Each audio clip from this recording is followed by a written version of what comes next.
100 engines rolled like thunder across the municipal field, and the Little League crowd froze. Ana Morales was losing her son. 7-year-old Miguel, who used to race the bases with a grin so wide you could see it from the bleachers, had started shrinking into himself, flinching at umpires, refusing to eat hot dogs, waking with his pajamas damp from nightmares. The first symptom was small, a sudden drop in the way he hummed in the car. Then the nights with nightmares, and the secret of the late texts that showed who had been alone with him after practice. She found a message thread on Miguel's tablet with a name she had trusted for years, the coach everyone called Tom. Ana went to the Little League board and to the police and was told there was not enough evidence. She typed a plea into a neighborhood app at 2 in the morning and hit post.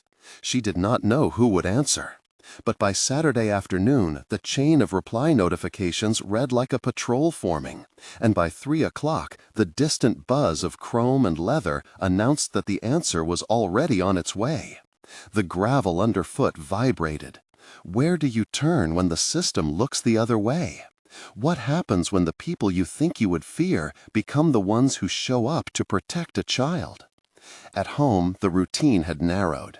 Miguel lay curled under a blanket in their blue bedroom with dinosaur stickers peeling at the ceiling. Ana described the change in the kitchen with a voice that trembled and then steadied into facts, because that is what she had to do. He stopped laughing at dinner, refused to swim with his teammates, and began waking at 3 in the morning to check the windows. The smell of laundry soap and chalk from school stuck to his sleeves even when he would not go. Ana remembered the first time she noticed blood on his white shirt after an unsupervised practice, and the way she had asked Coach Tom a casual question and felt his smile tighten. Later, she found on Miguel's tablet a message that read, "Meet me by the sheds," and a photograph of their field that he had not taken. She went to Officer Daniels at the precinct. He took notes and said quietly, "We need more than texts." She begged for a patrol to watch the next practice. She left with a paper cup of coffee that tasted like paper and a promise that sounded thin and hollow. That night she posted the plea for help and wrote the details of the messages and the time windows and the name of the shed where Miguel said he had been scared. The post was plain and raw, and she included a single photograph of Miguel asleep with his dinosaur tucked under his chin. The post rippled through the neighborhood app, and then 24 names became 100. Within an hour, Maria Lopez from the bakery texted that she would bring pastries to the field. Sam Bennett, the corner store owner, promised to loan his satellite speaker. Teacher Priya Patel offered to stand by the Little League gate. Nurse Lisa Tran volunteered to be on site. Gabe Munro posted the single line, "We're on our way," and attached a photograph of a leather vest with a faded winged patch. At the field, the first rumble came like a drum roll.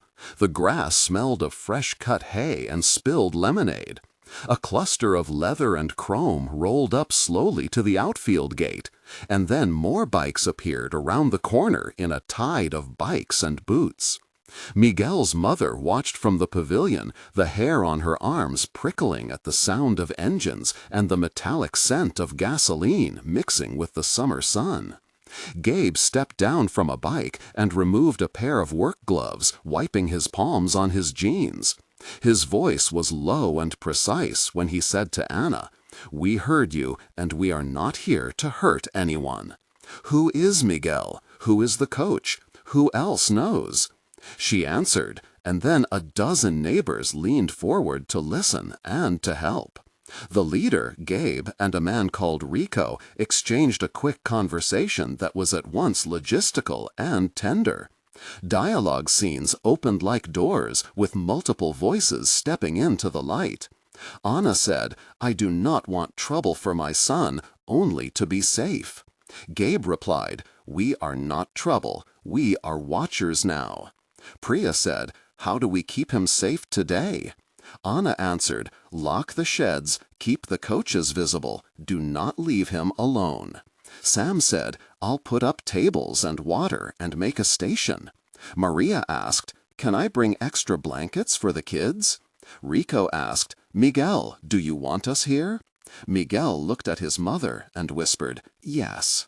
Officer Daniels called from his cruiser and said, "We will be at the perimeter, but we need statements." Detective Ruiz, who later arrived, said to Anna, "We reopened the case based on the public pressure and the new witnesses." Nurse Lisa told Miguel, "It's okay to let people help." The back and forth held detail and kindness, each line naming tasks, boundaries, and what to watch for. The voices were practical and human, like stitches being sewn around a wound. As the group organized, the field became a procession and then a message. The Hells Angels, though imposing in their patches and heavy boots, wore a different expression than the movies show. Gabe placed his jacket on a folding chair, and it smelled of tobacco and leather and years of sun. He and his crew explained why they came, not as vigilantes, but as citizens who have been beaten by their own failings and chose to stand where institutions would not. In dialogue, Gabe told a reporter, "I Lost someone to someone who walked free for too long. That's why we show up." Maria, the baker, said, "We are the eyes and the mouths of this block." Sam, the store owner, said, "We have to be louder than fear." Priya said, "Our students deserve fields where they can run and cry and laugh." These small testimonies filled the space between the bikes like a chorus.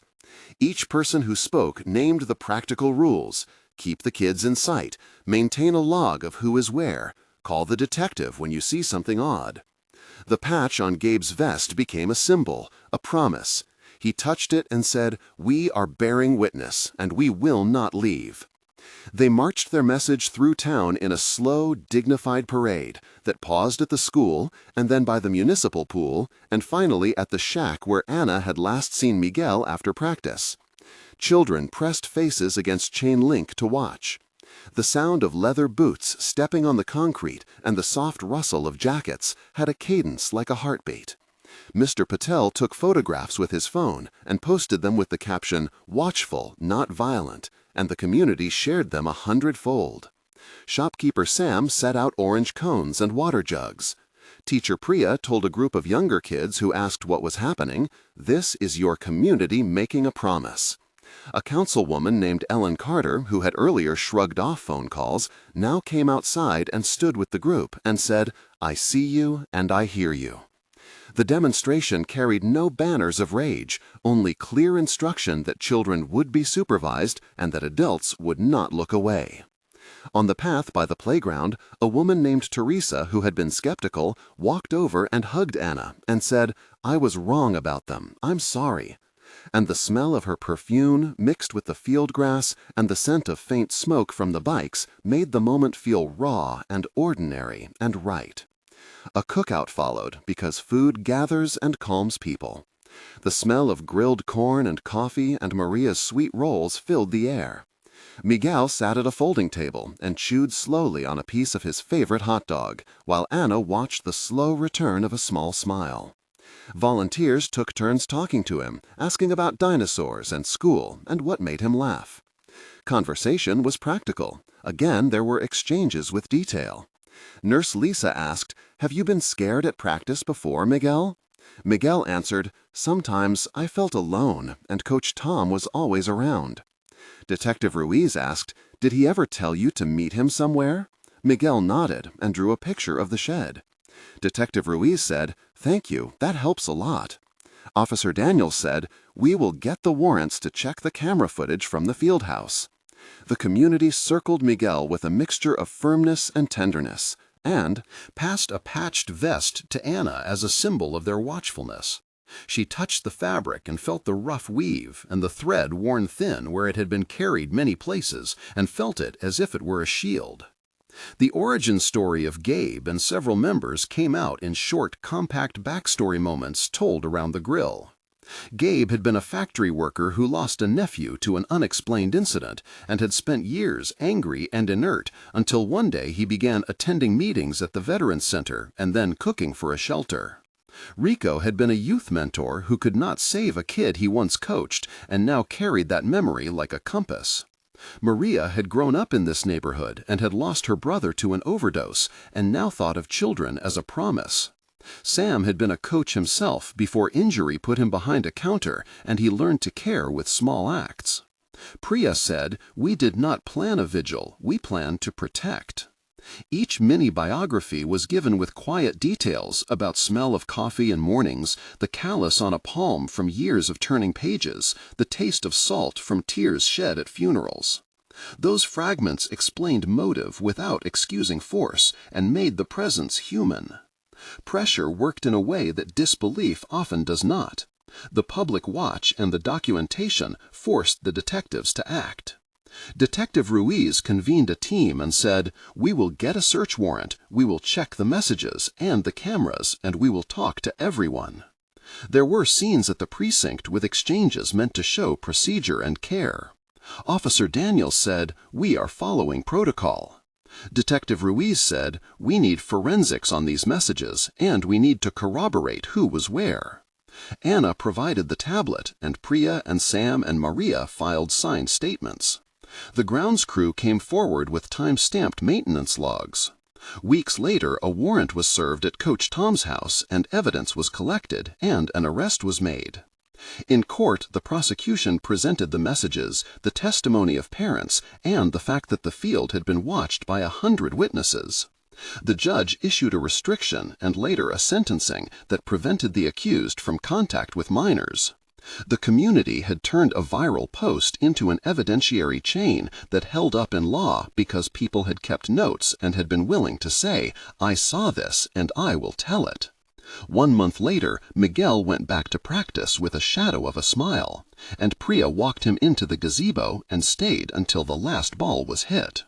3 months later, the Little League added an adult monitor policy, and Ellen Carter helped secure funding for cameras and a part-time counselor.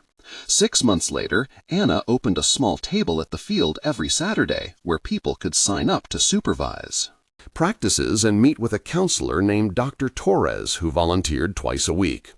Miguel ran the bases in a late afternoon that smelled of sun-warmed grass and great popsicles, and his laugh came louder than it had in months. The Hells Angels did not stay as a permanent fixture, but they left a protocol and a promise. The final image was simple and clear. Anna tucking Miguel in at night, and him handing her a drawing of the field with many people around it and saying, "Mama, they made sure I was safe." That small, honest line filled her chest in a way that made her breath come easier.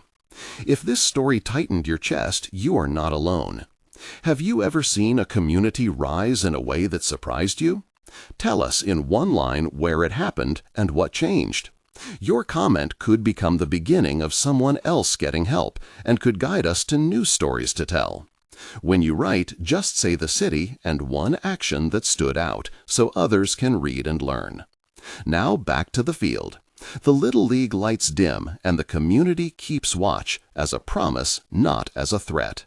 If this moved you, share it with someone who cares and subscribe to see more stories where unlikely people become guardians and where justice sometimes finds its way through the noise.